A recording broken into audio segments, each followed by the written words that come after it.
ಎರಡನೇದು ಜೊತೆಗೆ ಒಂದು ಟೌನ್ ಪ್ಲಾನಿಂಗ್ ವಿಚಾರದಲ್ಲೂ ಕೂಡ ಇವರೊಂದು ಹೊಸ ಪಾಲಿಸಿನ ಅಡಾಪ್ಟ್ ಮಾಡ್ತಾ ಇದ್ದಾರೆ. ಹಿಂದೆನೇ ಭಾಳ ವರ್ಷದಿಂದನೇ ಮಾಡಿದ್ರು, ಇಂಪ್ಲಿಮೆಂಟ್ ಮಾಡಿಲ್ಲ, ಈಗೇನೋ ಮಾಡ್ತಾ ಇದ್ದಾರಂತೆ. ಅದನ್ನು ಕೂಡ ಪೂಲಿಂಗ್ ಪಾಲಿಸಿ ಟೌನ್ ಪ್ಲಾನಿಂಗಲ್ಲಿ ರೋಡ್ಸ್ಗಳಿಗೆ ಅದೊಂದು ಸ್ಪೆಸಿಫಿಕ್ಕಾಗಿ ಒಂದೊಂದು ಮಾಡಿದ್ದಾರೆ. ಸೊ ಆ ದೃಷ್ಟಿಯಿಂದ ಅದಕ್ಕೆ ಅವ್ರು ನನಗೆ ಪ್ರೆಸೆಂಟೇಷನ್ ಕೊಡ್ತಾ ಇದ್ದಾರೆ.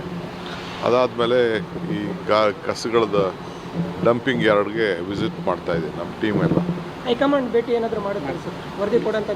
ಐ ಥಿಂಕ್ ಈ ಸತಿ ಕಷ್ಟ ಆಗ್ಬೋದು. ಯಾಕೆ ನಂಗೆ ನಾಳೆ ತಿರ್ಗಾ ಎತ್ತಿ ನೋಡೋದು ಮೀಟಿಂಗ್ ಇದೆ. ಚೀಫ್ ಮಿನಿಸ್ಟ್ರು ನಾಳೆ ಮೀಟಿಂಗ್ 2-3 ಸತಿ ಪೋಸ್ಟ್ಪೋನ್ ಮಾಡಿದರು, ಅದಕ್ಕೆ ವಾಪಸ್ ಹೋಗ್ತಾ ಇದ್ದೀನಿ. 18ನೇ ತಾರೀಕು ತಿರ್ಗಾ ನಾನು ಇರಿಗೇಷನ್ ಮಿನಿಸ್ಟ್ರು ಈ ನಮ್ಮ ಕೃಷ್ಣ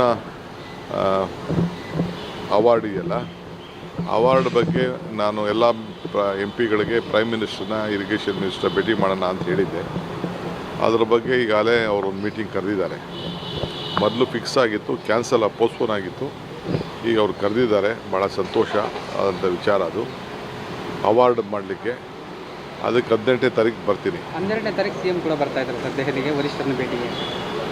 ಇನ್ನೊಂದು ಮೀಟಿಂಗ್ ಇದೆ, ಬೇರೆ ಅವ್ರದ್ದು ಫೈನಾನ್ಸು ಇದ್ರದ್ದು ಒಂದು ಮೀಟಿಂಗ್ ಇದೆ, ನೋಡೋಣ.